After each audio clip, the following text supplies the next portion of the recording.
Hi, Facebook friends. Helen Arcantu here, CEO of the YWCA of Northern New Jersey. My pronouns are she, her, hers, and I'm so happy to start our YWTV week on today with you. And we are starting the week today with some serious gratitude. I hope you start every day with some serious gratitude, but in case you don't, we are going to try to reframe your brain into making that a conscious decision that you make each day. And I can't think of a better person to do that with than Shilamida Cooperstein, who is my guest today. So, welcome. Thank you. Thank you for having me. So, we know that studies show that gratitude is a very powerful force, and it is not a fluffy or frivolous concept, as some people might think. It actually has a real impact on our physical health, on our emotional well being, on our motivation, our engagement, on our feelings of belonging. Um, and, you know, it is just something that, is. Um, easy, I want to say, to integrate into your life, but the benefits are tremendous. And I say that as someone who practices gratitude daily. And I am so grateful with Shilamida here today, who is, the hostess and founder of the Goddess of Gratitude on Instagram. And, if you're going to be called a goddess, which I love, the Goddess of Gratitude is the best name ever. As far as I'm concerned. So I want to tell you a little bit more about Shilamida. She is a spiritual transformation and healthy lifestyle mentor. She has as I said, has a radio show, a hostess, and founder of Goddess of Gratitude on Instagram. She has studied as a massage therapist and a Reiki 2 practitioner, practicing acupuncture and holistic medicine for more than 10 years. She is a 3-time best-selling personal development author, who inspires others how by sharing her own um, sense of how she was able to gain empowerment and create the life of her dreams after experiencing a succession of disasters and unforeseen circumstances that led her to poverty and panic attacks. She is the mama of 3 boys plus 2 bonus boys, and is so grateful for she is able to, through her work, she's able to treat all ailments at home through the practice of holistic medicine and energy work. Gratitude has really helped her understand all the blessings in her life, and she is fully determined to spread awareness. I actually see you sprinkling it like fairy dust everywhere as we're talking about you, as a way of overcoming obstacles and to find a healthy and holistic way to move forward. So, with that great intro, I mean, we have to tell us what brought you to this lifestyle. I mean, Yeah. obviously, it is a path that many want to be on, but we're just too frenetic and crazed from daily life to ever get there. Yep. Um, So 15 years ago, it was 16 years ago, my dad passed away. I found out I was pregnant 3 months later with my ex's baby, and life took a total turn for me. I ended up gaining 100 pounds during that pregnancy. I ended up on food stamps. So I was 255 at my heaviest. I thought that life was over and I really had nothing to live for. I had a really hard time with life in general. And I had met a new friend and she came to my house and we were chatting and she was like, "Wow, you're like a really negative person." And I was like, "Okay, nobody's ever told me that before." And she's like, "You complain a lot. Like, do you hear yourself when you speak?" And the truth was is that I didn't hear myself when I spoke, right? Like nobody really thinks that they're negative, but it was the most powerful conversation that anybody could have ever had with me. And she started saying things to me that day like, "Have you ever heard of the law of attraction? Have you ever heard of the secret? Aren't you grateful?" And I'm thinking to myself, like, I don't have anything to be grateful for. Like, do you see where I live? I was in this small apartment. I was living on food stamps. I was so obese. I could not lose a pound to save my life. And I was just like, what is there to be grateful for? Right.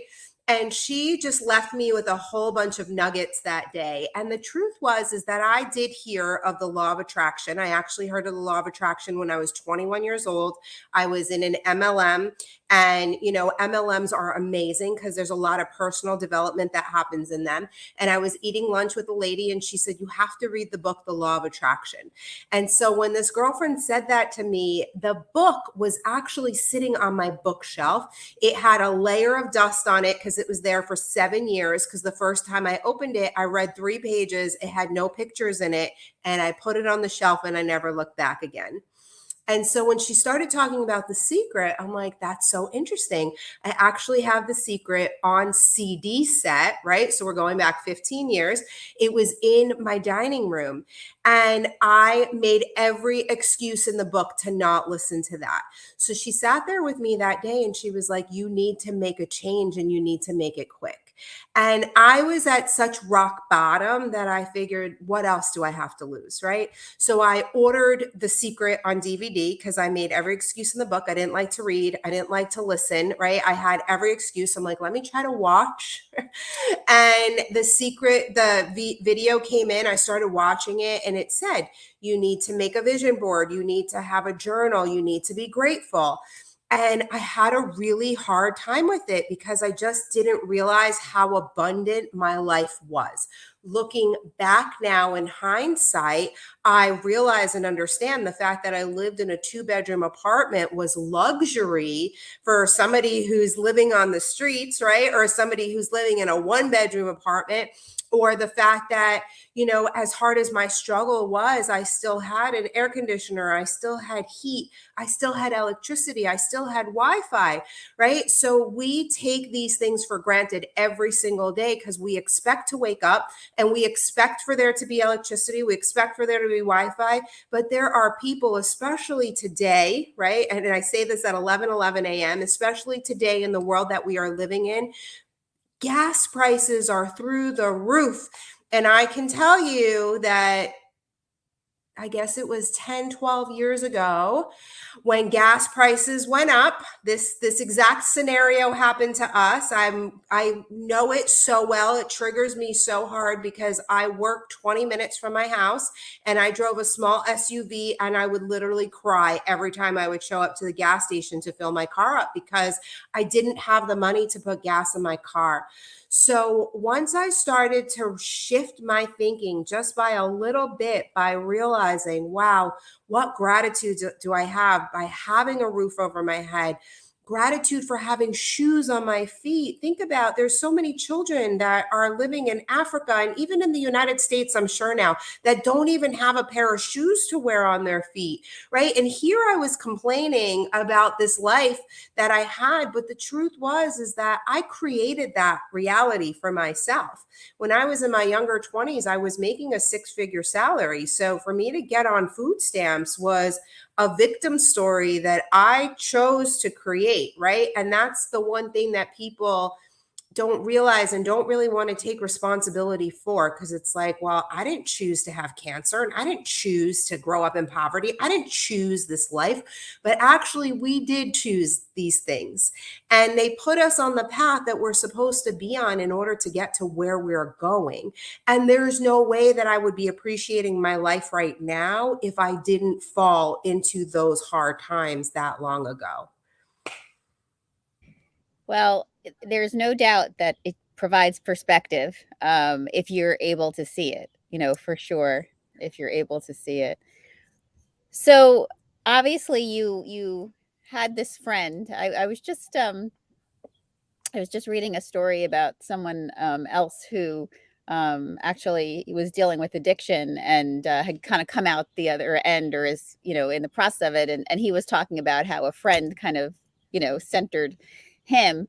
Um, it's so interesting, though, that, you had someone who kind of, you know, got your attention, Many and times. then I always say from, way back when an oldie but goodie book, The Celestine Prophecy, that these Celestine things happen that like when someone says something and then you had the book on your shelf, you had the CDs on your dresser. So, somehow it was, as they say, meant to be.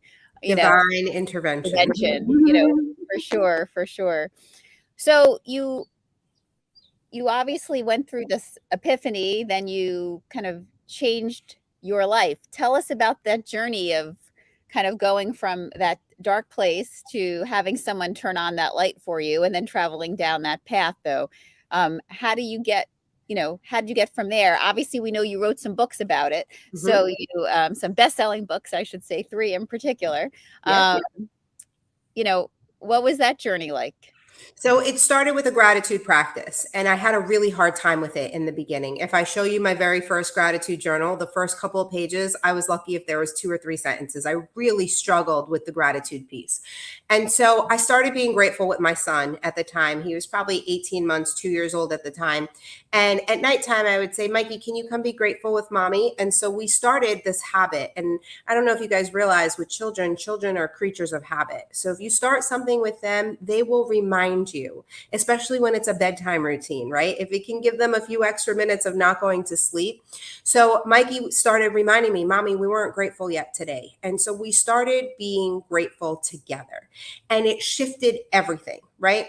It was hard in the beginning. Now there's not a day that goes by that I'm not grateful, right? I wake up in the morning, I start my day with gratitude. Before I even open up my eyes in the morning, the first thing I do is I thank the God, goddesses, ancestors, angels, anybody that's here with me. Thank you for allowing me to have this day, right? Because so many people went to sleep last night and they didn't wake up today. So that's like the very first thing that you have to realize, like the fact that you are alive and breathing, whether your life is in complete misery right now or you're living the happiest life ever, today is a gift, right? Because not everybody got it. The friend intervention, that happened to me several times along the way over the course of the last 15 years. And so part of that for me was in my gratitude. I was grateful that I was open to messages. I was grateful that I was open to receiving. I was grateful for all of these things that weren't my normal, right? It wasn't my normal to look for messages or signs or any of these things, but the truth is that they're around us all of the time. We are given messages, we are sent ideas, we are sent business ideas, we're sent every single thing that we need in order to get us to where we're going. So what we don't realize is we are manifesting all of the time. So for those of you that are new to the word manifesting, manifesting is actually creation, right? It's a thought that becomes an action, or it's a thought that becomes a thing. And so a lot of times in our life, we sit and we pray, oh, please, God, just do this for me. And I swear I'll never do that again, right? My favorite is the toilet one, right? Like when you drank too much and you're sitting and you're like, I'll never drink again if you let me get through this, right?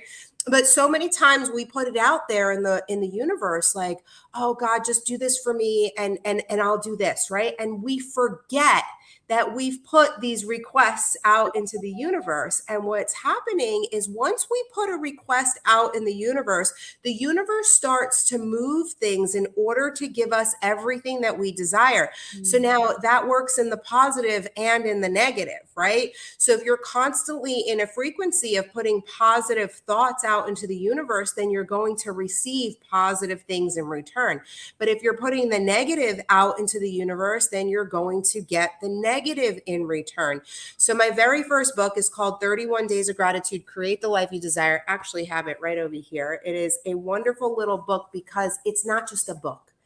It is a journal, and it has sample affirmations because the very first gratitude journal that I got was pretty much an empty canvas. And I had a really hard time. I didn't know what to be grateful for. So this book is a guideline. It tells you every day things that will help you put you in the mindset of receiving the things that you actually need to receive, right? When that friend showed up to my house, I could have very easily dismissed her. My ego, was obviously inflated at the time. And it could have been like, who does she think she is talking to me like that, saying those things to me? But prior to that encounter, I must have asked the universe to send me something or send me someone that was going to shift my life because my life was at such a rock bottom at the time. And so it started with the gratitude journal. The second book I wrote is called From Food Stamps to First Class. You really can be anything you desire. And it tells the story of my life, of how I went from six figures to food stamps and then rebuilt my way back into a six-figure life.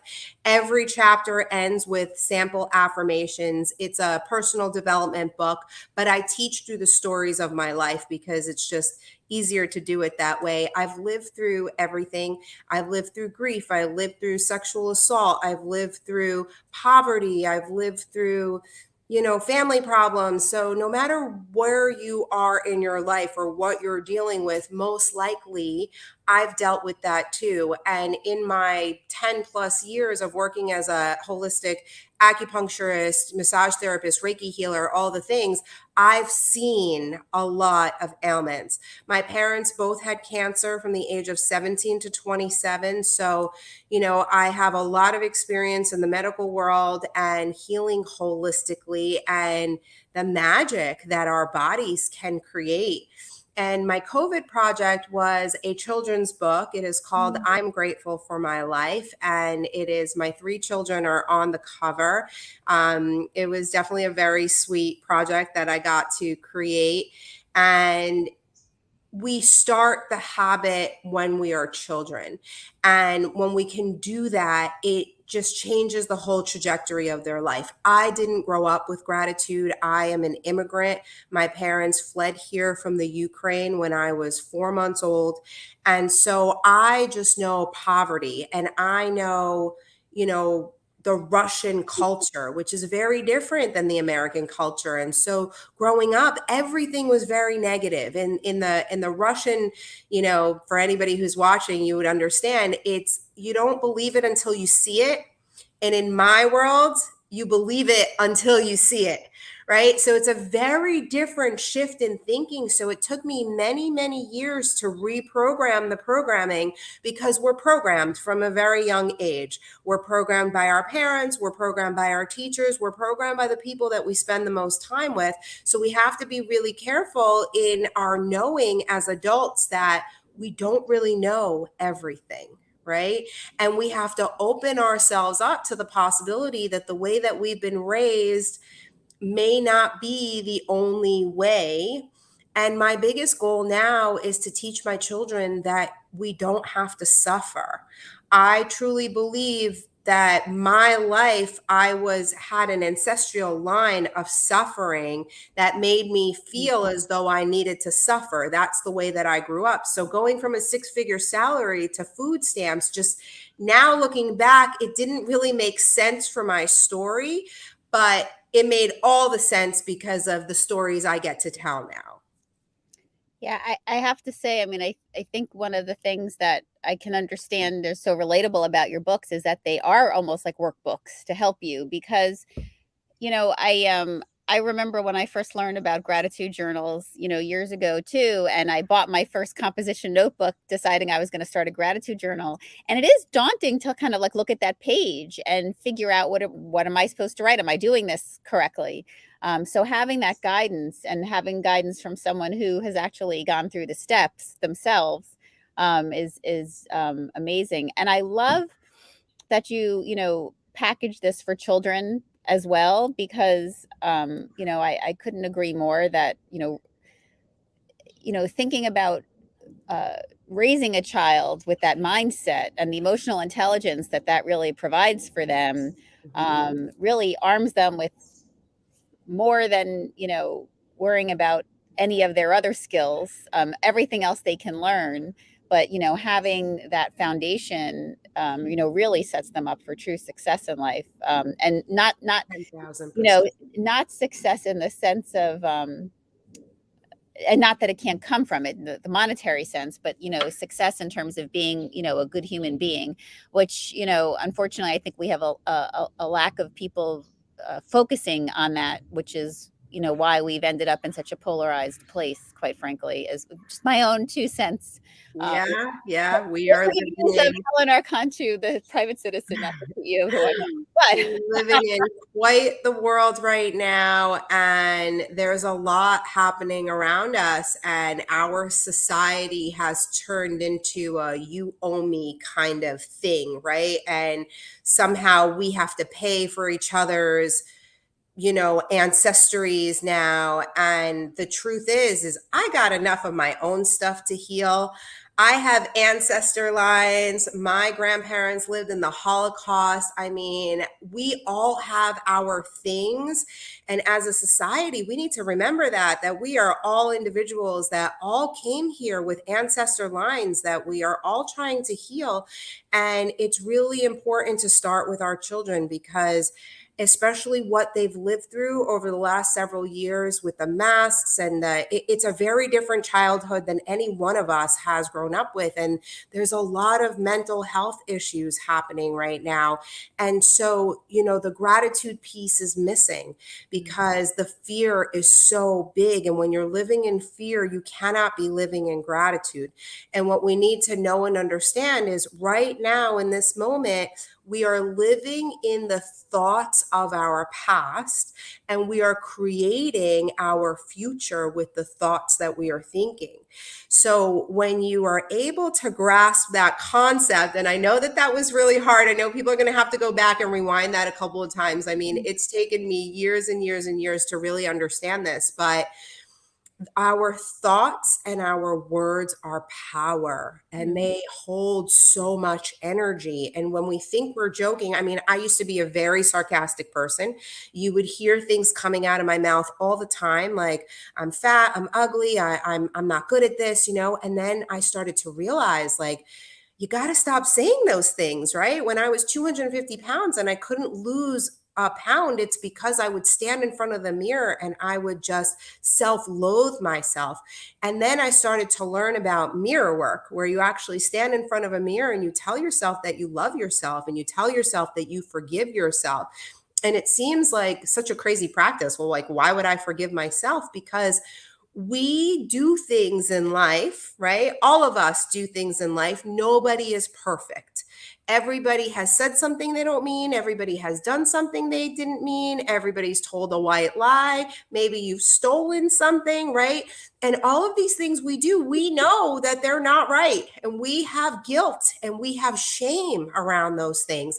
And so we try to put those under the rug, right? But under the rug actually gets stored in our subconscious and in our body. And so we grow up and then we have to figure out, like, why am I living like this? And it's because at some point you've programmed yourself like that, right? So when you can stand in front of the mirror and you can say, I love you and I forgive you, and you really look yourself in the eye and you start saying that to yourself, the tears start to flow, the soul starts to open, and you truly are able to forgive yourself. And when you're able to forgive yourself, you're able to forgive others. And that's the biggest thing that we deal with in this life, is that we feel like other people, they owe us somehow. Their life affects us. But the truth is we've chosen to bring that energy to us for a reason.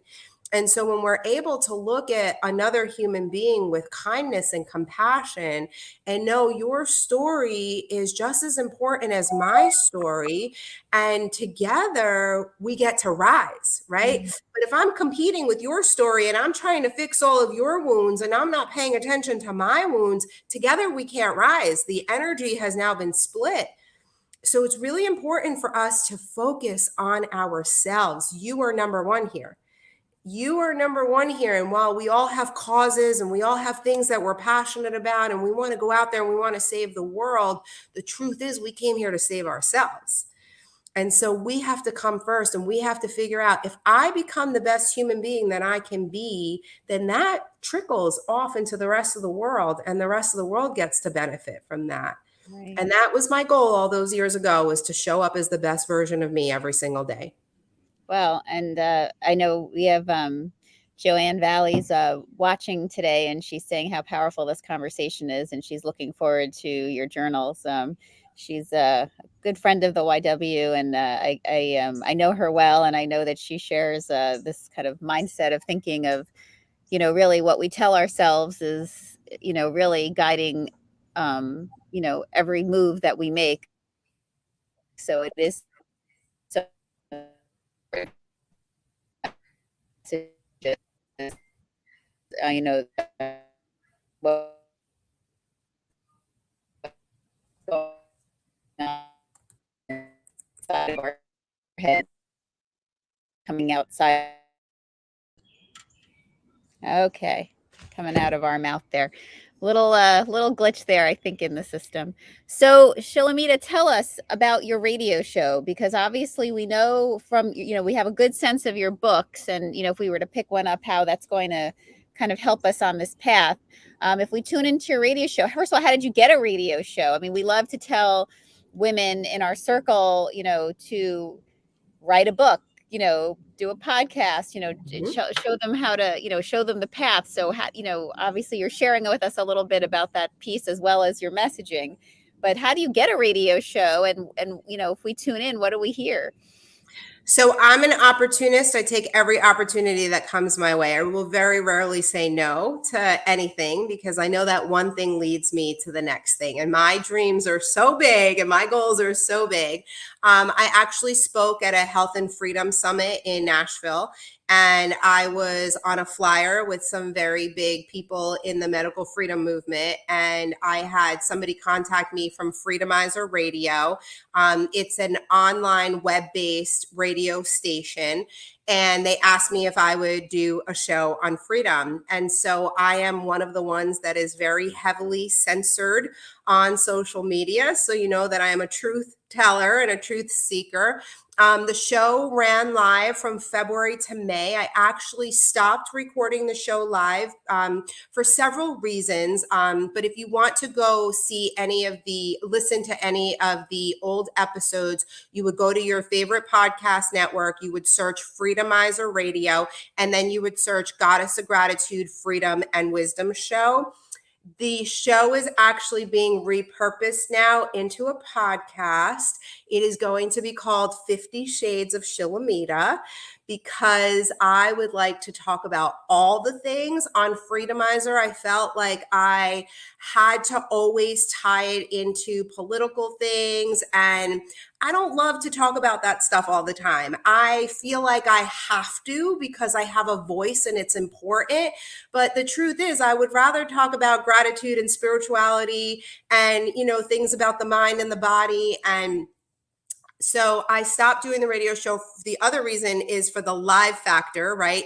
The glitches, the things that can go wrong. Sometimes I would interview guests and I'd be like, okay, I was kind of done after 20, 30 minutes, but the time I had to keep going. So there was a lot of parts of the live aspect that I didn't like. I actually love being on video. So for me, doing the radio show was a huge out of my comfort zone level that I needed to reach, which I'm so grateful for, because those first couple of shows I was literally shaking.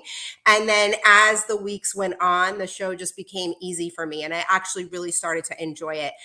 So I've hired my podcast team. The podcast is coming and I'm really excited about that. The radio show was 90 minutes. So we're going to chop those down because let's face it, who's got 90 minutes to sit and listen to me every week? I mean, I'd love for you to listen to me every week for 90 minutes.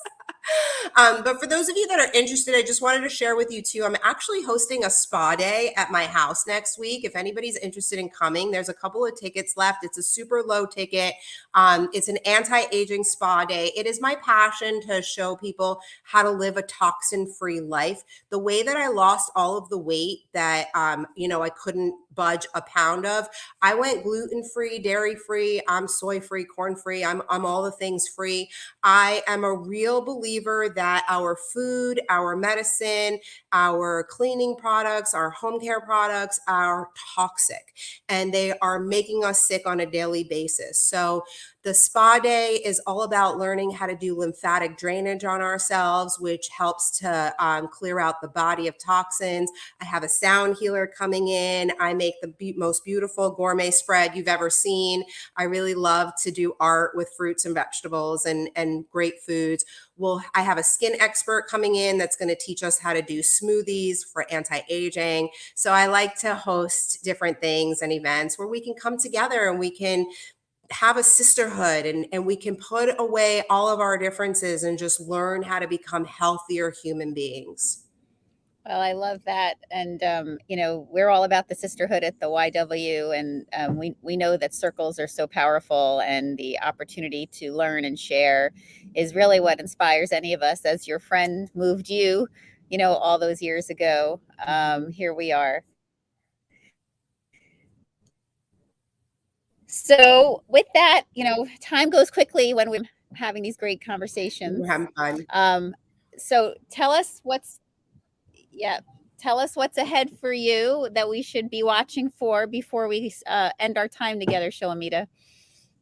Yeah, so I'm all over social media. You could see my tags and stuff on the screen. Come look for me. I do get hidden a lot. I was just in Facebook jail over the weekend. So I'm very vocal. If you don't hear me, that means that they're hiding me. So you definitely have to come look for me. My books are available on my website. They're also available on Amazon. 50 Shades of Shilamida is coming. The launch is going to happen next month. So definitely look out for that. My Facebook, Instagram is full of old videos. I love doing lives. I don't participate in my groups anymore. I do have some groups on Facebook. You're welcome to join them, but because I get put in jail so often, it's kind of hard to manage all the things. So I just try to put myself out there as much as I can. I'm happy to come speak at events. If anybody has anything coming up, any networking events, I love, my word for the year is community and connection. So I'm really putting myself out there. I retired as an acupuncturist in November. So unfortunately, there's no office you can come see me at anymore. But I would love to come show up at your event and have these beautiful conversations. They're amazing. Well, that's wonderful. I know I started following you on Instagram, so I'll be checking in and seeing what's happening in your world, and looking forward to learning from the goddess herself.